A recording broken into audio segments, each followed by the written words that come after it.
Tonight, 9 News Now has uncovered new information on a deadly police shooting in Culpeper. An eyewitness now contradicting the police version of yesterday's confrontation in a Catholic school parking lot that ended with the death of 54-year-old Patricia Cook. Peggy Fox is in Culpeper with the latest on this investigation.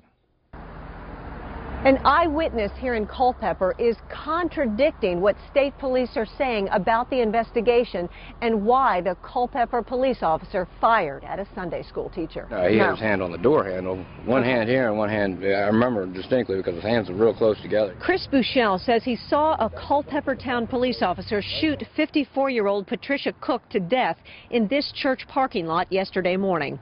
Cook was in her Jeep Wrangler. State police say Cook rolled up the window, catching the officer's arm inside, and then dragged him. Buchel says it didn't happen that way. He was right next to the vehicle. He had one hand on the door handle and one hand on his weapon, and she was rolling the window up, and they were exiting out of the parking lot. The window was halfway up. He said, "Stop or I'll shoot," and I really didn't think he was going to do it.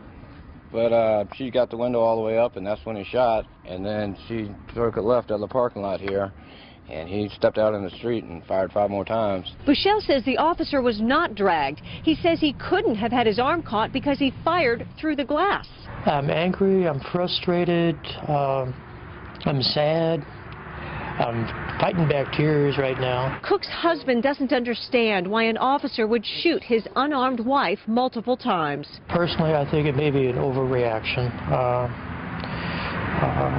maybe excessive force, but I can only surmise that. He doesn't know why his wife was in the parking lot of the Epiphany Catholic School.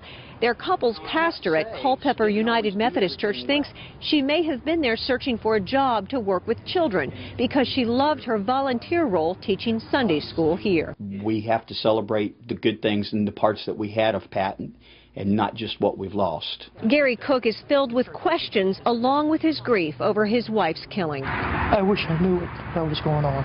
I honestly do. I wish I knew what was happening. Culpeper Town Police and the County Sheriff's Department are assisting state police in the investigation. No charges have been filed, but Gary Clark is talking to an attorney about possible legal action. In Culpeper, Peggy Fox, 9 News Now. Well, thank you, Peggy. And we should note the Virginia Medical Examiner does have Cook's body, so he can determine the exact cause of death.